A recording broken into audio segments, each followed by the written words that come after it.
Olá, boa noite. Espero que todos estejam bem e com saúde.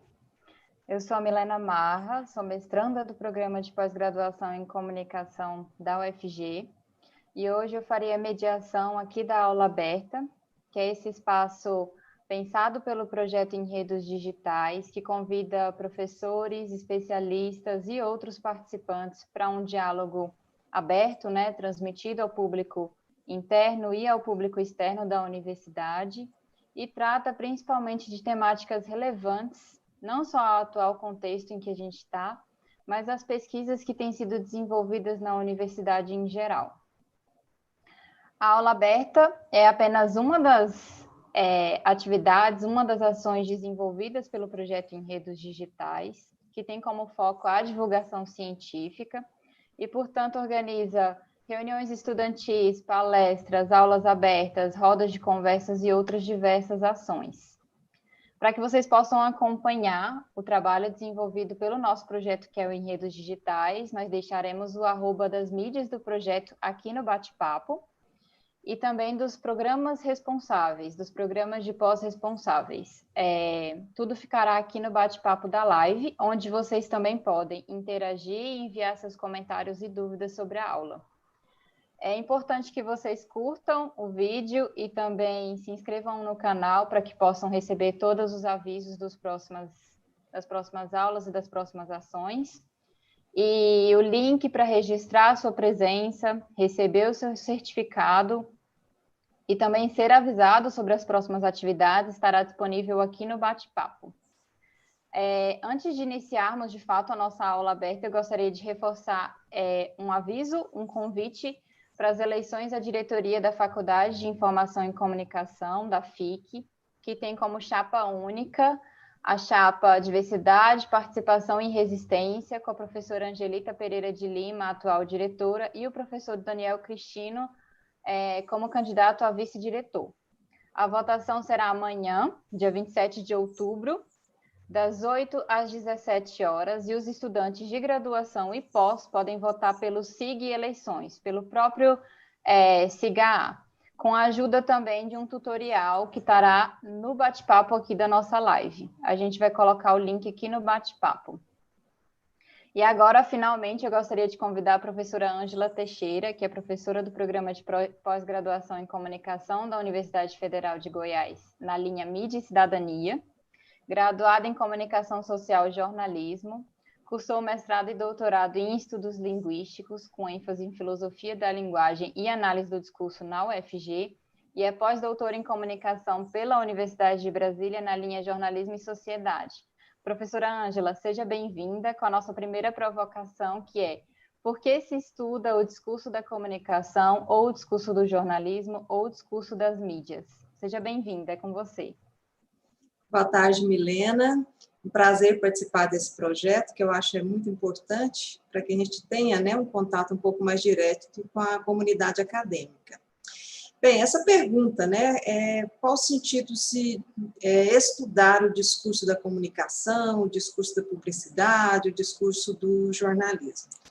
É importante a gente dizer que a base da comunicação, ela é a linguagem. Nós vamos dizer assim que a matéria-prima da comunicação é a linguagem.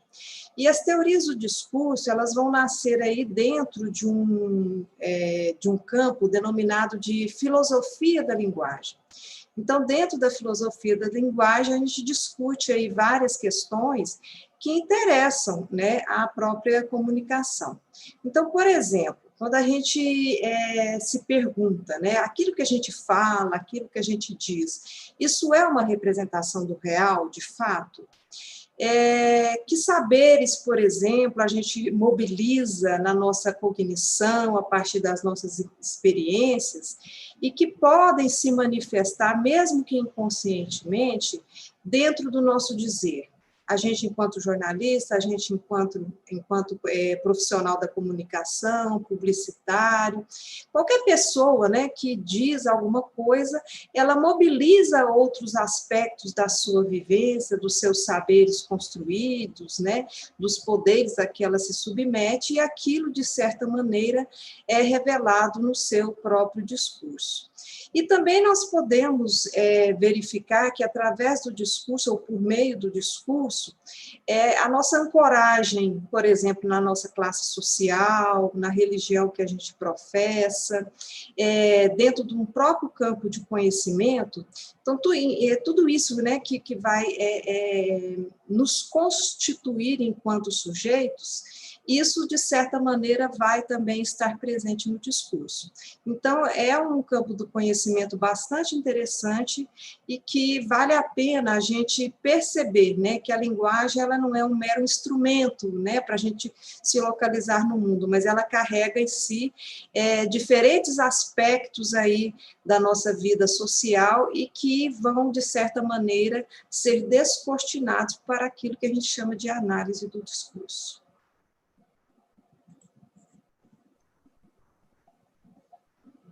Professora Ângela, uma dúvida comum.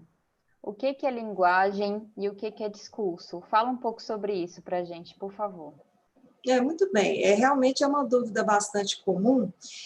Quando a gente fala em linguagem, a gente está querendo dizer o quê? Que é um sistema de signos, né? Esses signos podem ser sonoros, por isso, por exemplo, tem a linguagem musical, eles podem ser gráficos, podem ser gestuais, podem ser aí formado por meio de palavras, e todos esses signos, eles são construídos socialmente e a gente precisa disso para a gente se comunicar.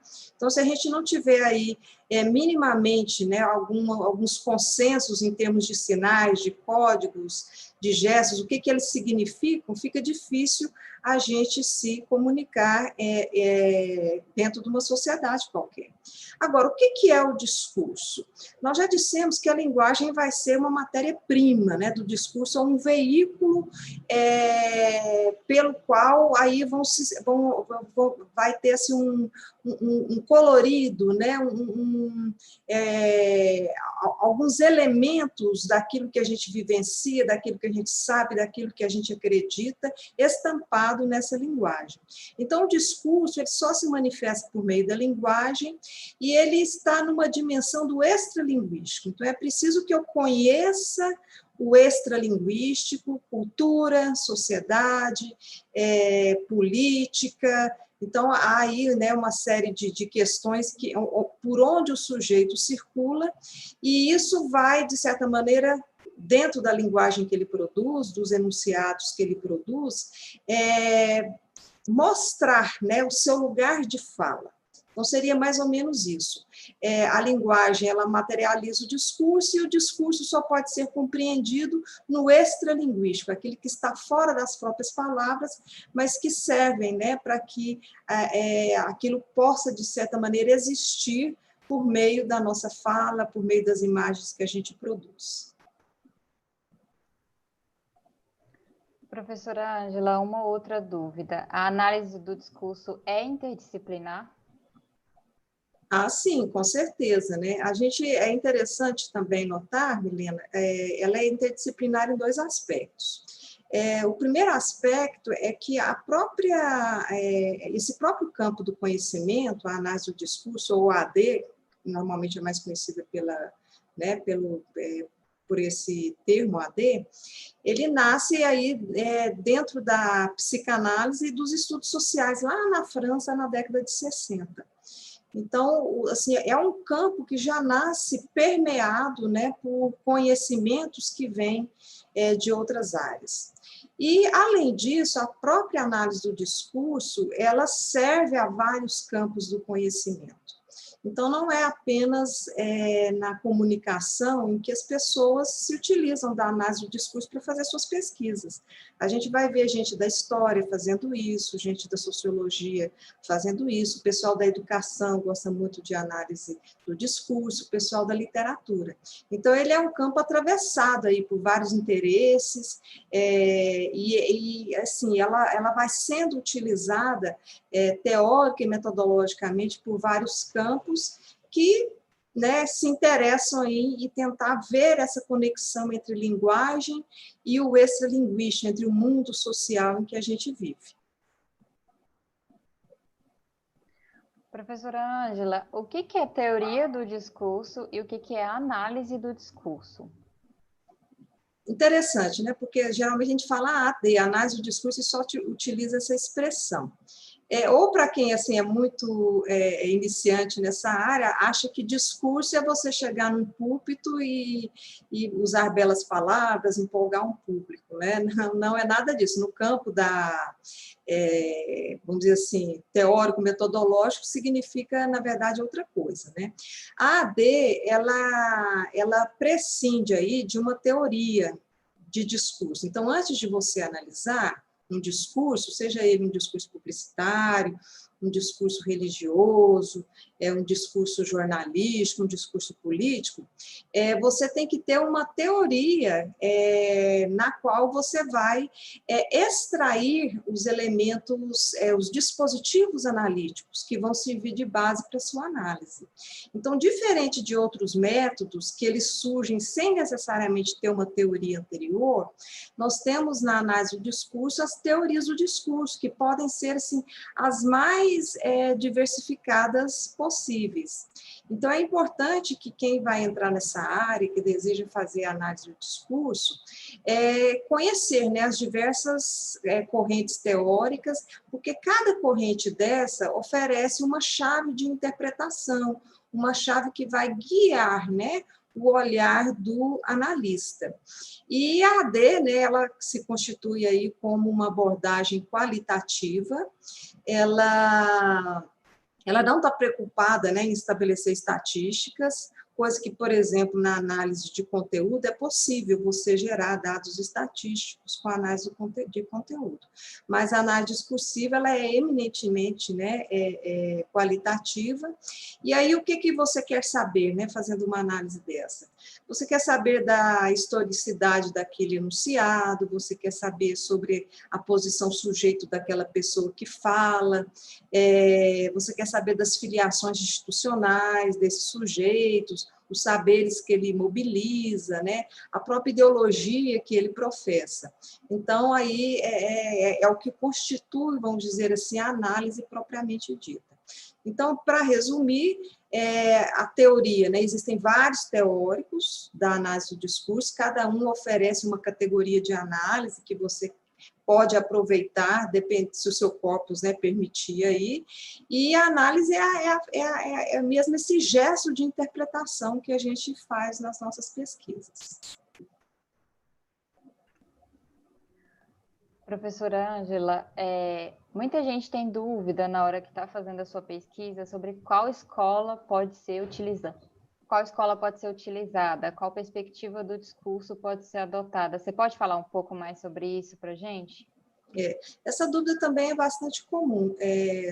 Geralmente as pessoas falam assim, eu vou, ao escolher um autor, as pessoas perguntam, mas ele é de qual escola? É uma escola francesa, é uma escola anglo-saxônica, né?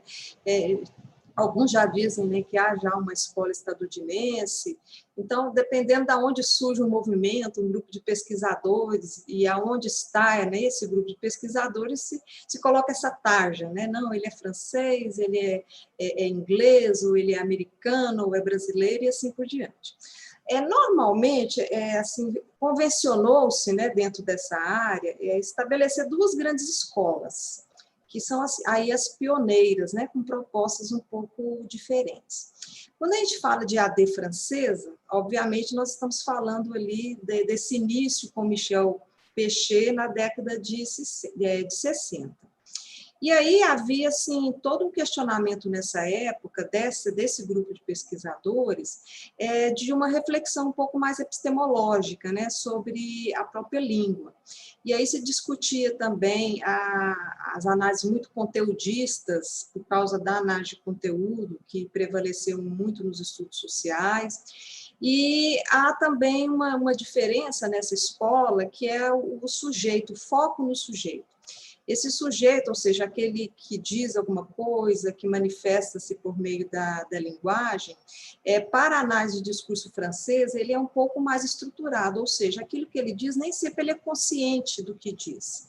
Ele não tem total clareza, ele pode reproduzir um discurso ideológico sem mesmo saber de onde vem aquele discurso, ele não está plenamente, né, autônomo ou consciente para escolher os discursos que ele reproduz. E aí, também dentro dessa escola, a questão histórica, de um ponto de vista assim, um pouco mais amplo, ela é levada em consideração para poder explicar por que determinadas coisas são ditas e outras não são ditas. Já a AD anglo-saxônica, que se convencionou de chamar de análise crítica do discurso, né, ou ACD, eles propuseram essa análise para fazer denúncias do ponto de vista social. Então, é uma AD bastante posicionada com esse tipo de objetivo. E eles gostam também de observar como que o discurso faz parte da mudança social. Então, pelo discurso, é possível se observar uma mudança social ocorrendo dentro, né, de um determinado grupo, né, ou de uma determinada instituição e assim por diante. E já a concepção de sujeito dentro dessa escola é um pouco diferente da AD francesa, porque se concebe um sujeito um pouco mais consciente, ou seja, ele sabe, ele tem a intenção e ele conhece essa intenção ao produzir um discurso. Então, a intencionalidade ela é bastante, vamos dizer assim, valorizada no sentido de se defender que esse sujeito elabora conscientemente o seu discurso. E a questão histórica, ela também vai se diferenciar um pouquinho da AD francesa, porque se estabelece uma história mais pontual, ou seja, é uma situação de fala mais imediata do que propriamente essa construção histórica social mais ampla. Então, se eu estou vivendo, por exemplo, uma campanha política, qual o histórico que me interessa na ACD? É a questão da campanha em si, das eleições, porque um candidato diz X em razão do que o outro candidato disse Y, né? Há todo um contexto imediato de análise. Ao passo que na AD francesa, se você fosse analisar determinado dizer de um político, ele consideraria questões mais gerais, né, mais amplas, como ideologia, como situações culturais mais amplas, representações sociais mais amplas, que podem persistir aí, antecederem, né, e persistirem para além da própria eleição. Então, basicamente, são essas duas grandes escolas, né, com propósitos aí um pouco diferentes, mas não significa que elas se excluem, né, que se você utilizar uma, não pode utilizar outra, até porque você tem determinados filósofos que vão dar base teórica para as duas escolas. A questão é a gente observar bem assim, qual que é o objetivo, né, da análise discursiva que a gente quer fazer. Seria isso. Professora Ângela, quais que são os autores mais utilizados nas pesquisas sobre o discurso da comunicação aqui no Brasil? Muito bem. Os teóricos do discurso, das teorias do discurso, eles são vários, são inúmeros, né? Porque esse é um campo muito rico de produção intelectual. Eu fiz uma pesquisa no meu pós-doc, em que a gente verificou os repositórios do Intercom, da SBPJ, de algumas revistas científicas, tentando elencar quais eram os autores mais utilizados, né, nas pesquisas de comunicação, nas pesquisas sobre jornalismo, nas pesquisas sobre publicidade, e aí a gente chegou a alguns, né, que são mais referendados aí nessas pesquisas. O primeiro deles é o Bakhtin. Bakhtin é um russo, e ele assim, trabalha muito com ideologia, com dialogismo, com polifonia. O pessoal que estuda polifonia do jornalismo, por exemplo, que é o estudo de vozes, né, recorre muito a Bakhtin. O próprio Pechet, que eu já mencionei, ele vai trabalhar com ideologia, com formações sociais, com a noção de interdiscurso, né, que são esses vários atravessamentos, né, que estão na nossa fala. O Michel Foucault, esse é um autor assim, que eu estudei mais durante o meu doutorado, ele propõe aí, né, a noção aí de formações discursivas, de ordem discursiva, faz muita discussão sobre saber e sobre poder, inclusive utilizando-se da expressão dos micropoderes, né, que condicionam aí, constrangem os nossos discursos. Tem o Dominique Manguenot, que é outro francês. Ele já é um pouco mais linguista, né? Ele gosta de mais categorias linguísticas para poder analisar o discurso, mas ele também trabalha com gêneros discursivos. O Patrick Charrodot, ele é muito conhecido também na nossa área, é outro francês, já veio muito ao Brasil, fala inclusive português, e ele tem um livro muito interessante, que é importante para quem estuda comunicação, que é o Discurso das Mídias. Basicamente, ele trata ali dentro do discurso das mídias, do discurso jornalístico, e também escreveu sobre discurso literário, discurso político, né, e discurso publicitário. Tem o Norman Fairclough, que é um inglês. Ele mistura um pouco a análise do discurso com os estudos culturais. E tem o Van Dijk, que tem um livro também que ele pega vários corpos jornalísticos, né, extratos, textos de jornais, de TV, e ele discute muito essa relação entre discurso e poder. Fora isso, esses grandes autores, mais conhecidos mundialmente, nós temos boas pesquisas brasileiras, e aí eu vou citar 4 mulheres que eu acho que é um diferencial muito interessante, que é a Eni Orlandi, a Beth Bright. A Eni Orlandi, inclusive, ela conheceu de perto o trabalho do Peixe. A Beth Bright, né, muito relacionada ao Bakhtin. A Maria Gregolin, que também tem um trabalho fantástico sobre o Foucault, e a Isabel Magalhães, né, que ela traz o Fairclough e propõe até algumas categorias interessantes para analisar discurso. E a Isabel Magalhães, inclusive, é da própria UNB. Então, aí não faltam, né, autores, não faltam aí dispositivos analíticos para quem quer ou deseja começar a estudar um pouco mais essa área. Obrigada, professora Ângela. Mais algumas questões. Em uma análise discursiva, o que é mais importante de ser observado? Ok, muita gente acha difícil, né, fazer análise de discurso comparada à análise de conteúdo. Mas, assim, depois que você toma assim, um pouco mais de conhecimento sobre a teoria do discurso, fica mais fácil você extrair as categorias e analisar uma reportagem, analisar, né, um anúncio, analisar uma fotografia.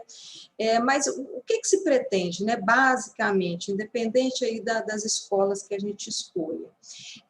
Analisar o contexto daquela produção, né, daquele enunciado verbal ou daquele enunciado não verbal. Esse contexto pode ser um contexto imediato, ou pode ser um contexto sócio-histórico. Analisar o sentido daquelas palavras, porque o que é o sentido? É a direção que você dá para aquele significado. Às vezes, uma palavra que é dita, por exemplo, a palavra democracia, que é dita dentro de um sistema liberal de ideias, é diferente dentro de um sistema, por exemplo, marxista. Então, apesar de ser a mesma palavra, as pessoas terem uma ideia mínima aí do que seja democracia, mas cada um desses sistemas aí de ideias vai dar um direcionamento, ou seja, um sentido diferente para aquela palavra. A gente conhecer o sujeito que está dizendo aquilo, que é o que a gente chama de posição sujeito, lembrando que sujeito não precisa ser uma pessoa, um indivíduo, ele pode ser uma instituição. Então, esse sujeito, né, quais são as filiações institucionais, quais são os constrangimentos aos quais esse sujeito está submetido.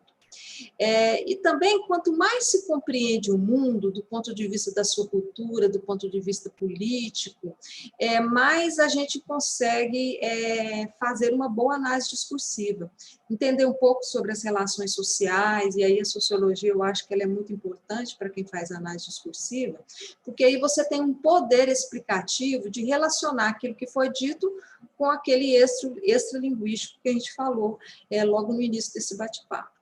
E aí, não há, vamos dizer assim, um procedimento único que garanta 2 análises idênticas.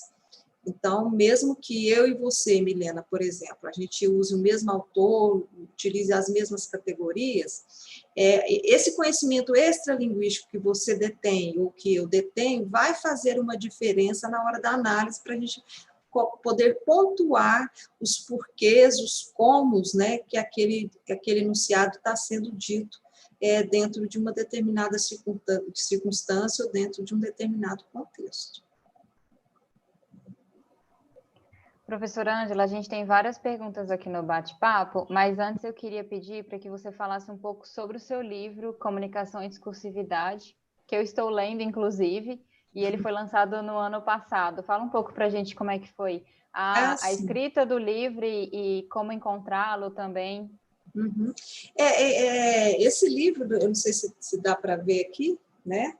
Ele foi produzido durante o meu pós-doc, lá na UNB, em conjunto com a professora Liliane Maria Macedo Machado, que é também do curso de jornalismo e do PPG, lá de comunicação, né, da UNB.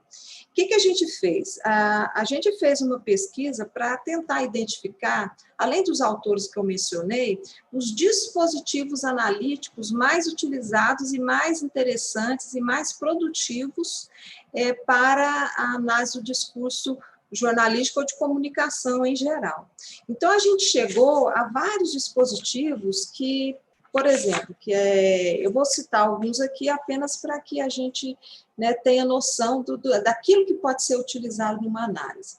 A questão da ideologia, do saber e poder, dialogismo, polifonia, interdiscurso, intertexto, heterogeneidade discursiva, a priori histórico, episteme, arquivo, condições de produção, dispositivo, fórmula discursiva, polêmica, apelos discursivos, etos, fiança, preservação da face, estratégias de argumentação, e assim por diante, até, inclusive, algumas notas aqui sobre análise discursiva hipertextual. E aí a gente faz, né, um breve esclarecimento, uma descrição do que seria cada um desses dispositivos analíticos e ainda dá uma sugestão de bibliografia original para que a pessoa possa se aprofundar. Então, o livro, na verdade, ele é um mapeamento, é para quem está iniciando na análise de discurso, tem um caráter bastante pedagógico e didático e serve, de fato, para aqueles que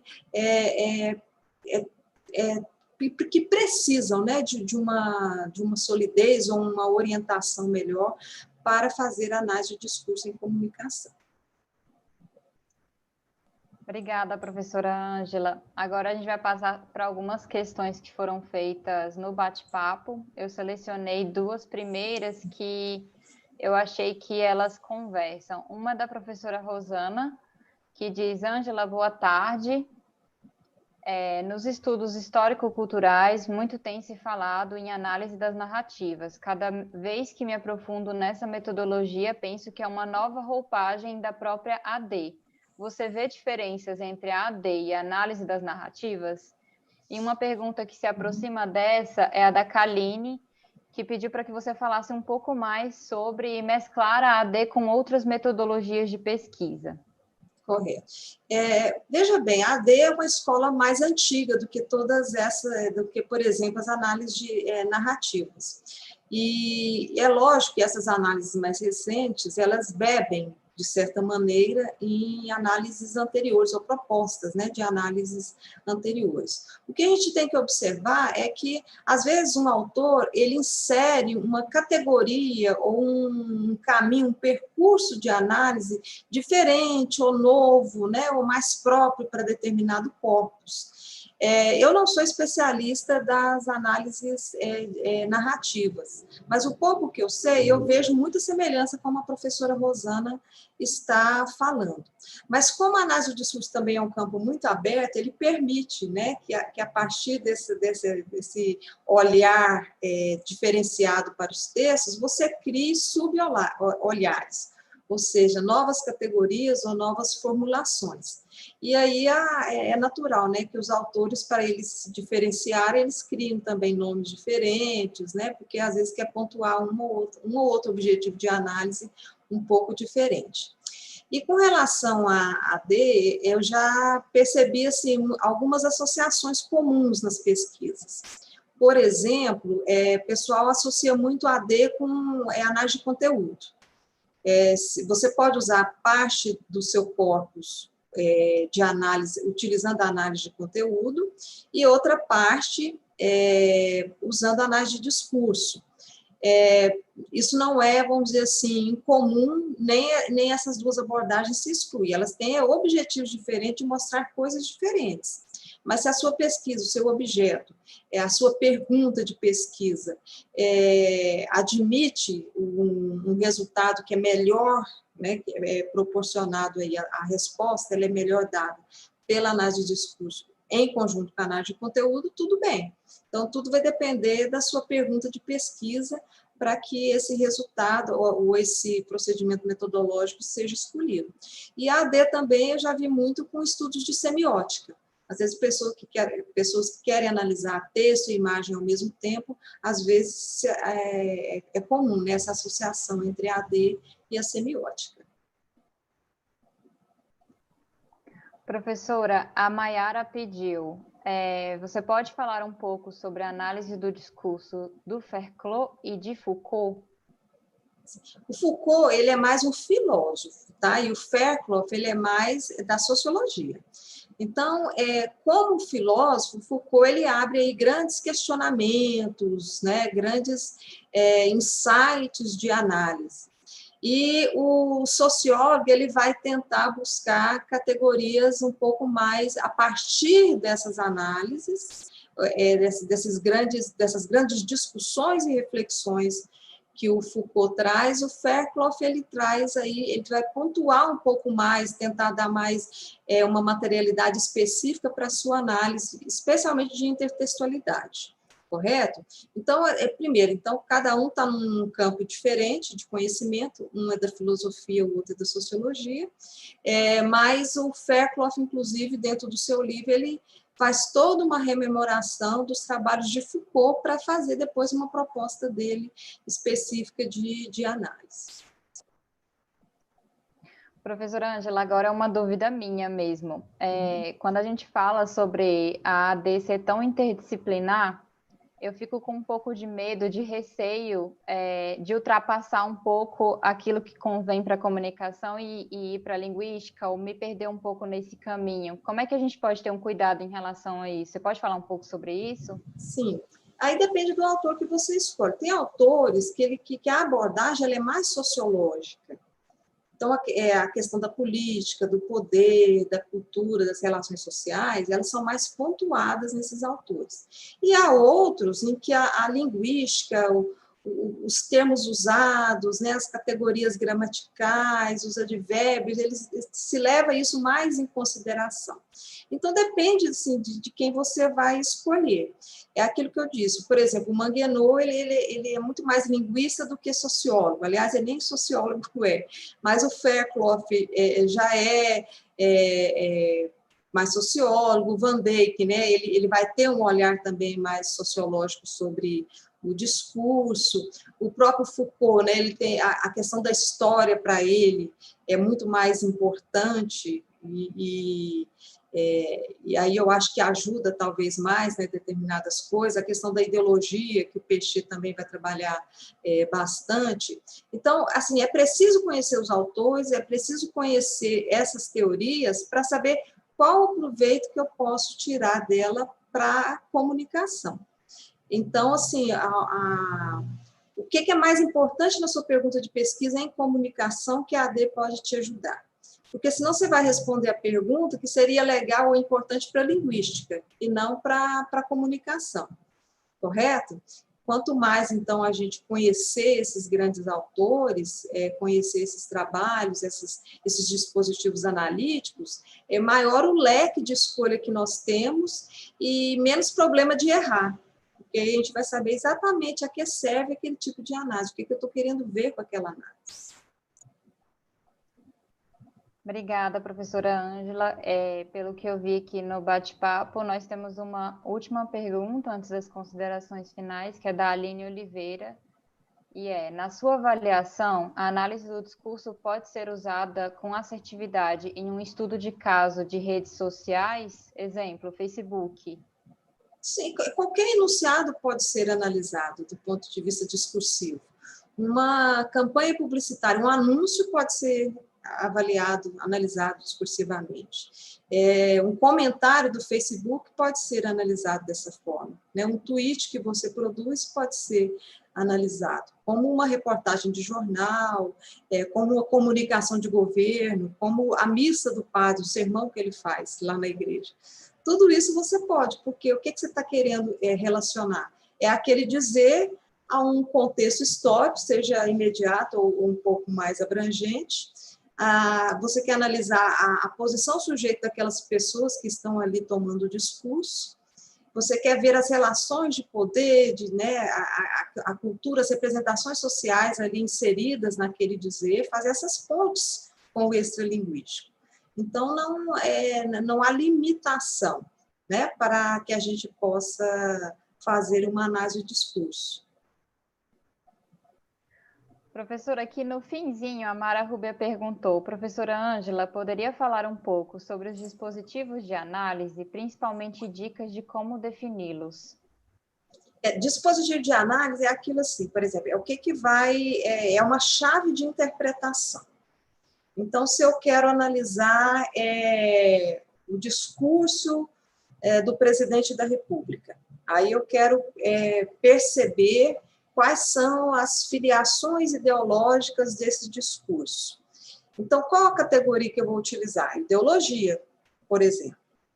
Eu posso também, às vezes, buscar tipos de argumentação, porque hoje em dia a retórica também é muito associada com a análise do discurso. Então, que tipo de raciocínio está envolvido ali, que tipo de argumentação está sendo lançada à mão para aquele determinado discurso. Eu posso, às vezes, tentar descobrir, fazer uma análise do discurso científico, e aí perceber as filiações de determinada área do conhecimento a partir das palavras que aquele cientista, por exemplo, produz.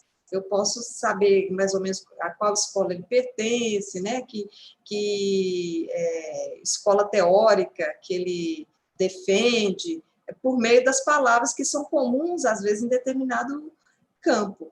Correto? Então, esses dispositivos, quem nos dá são esses autores. E aí, né, o que eu trouxe desse livro foram alguns desses dispositivos que poderiam ser observados em textos de comunicação. Que aí, só para complementar, é diferente um pouco da análise de conteúdo, que você mesmo pode construir, né, as suas categorias. Você vê lá o texto, você cria, né, você infere ali as categorias. Já da análise discursiva, você precisa do arcabouço teórico, e esse arcabouço teórico que te dá essas guias de interpretação por meio de dispositivos analíticos. Obrigada, professora Ângela. Eu agradeço também ao professor Magno, que coordenou aqui a transmissão, e aos colegas que participaram pelo bate-papo. Professora Ângela, foi uma honra tê-la conosco hoje. Espero que o mais breve possível a gente possa participar presencialmente das suas aulas. Eu me despeço por aqui, passo a palavra para que você possa fazer as considerações finais que você considerar necessário e se despedir. Um abraço. Obrigada, Milena, obrigada ao Magno, obrigada ao PPG-Com por essa oportunidade.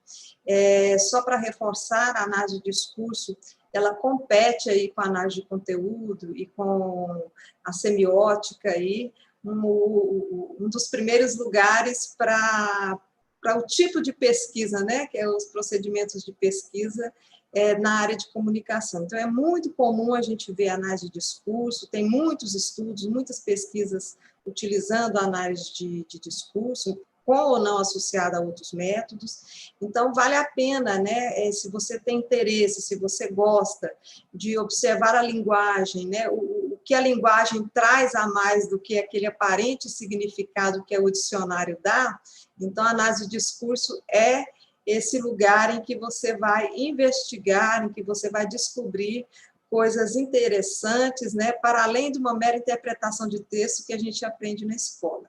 Mas observar como a carga social, a carga política, todas as nossas experiências, elas podem se manifestar e se manifestam por meio, às vezes, da escolha de uma simples palavra que a gente usa e que, às vezes, a gente nem está atento e nem percebendo direito toda essa carga, né, que a gente vive, todos esses constrangimentos, todas essas filiações, esses saberes que nos mobilizam, presentes ali nos nossos argumentos, presentes nas nossas frases. E é isso. Muito obrigada a todos, a todas, e até a próxima.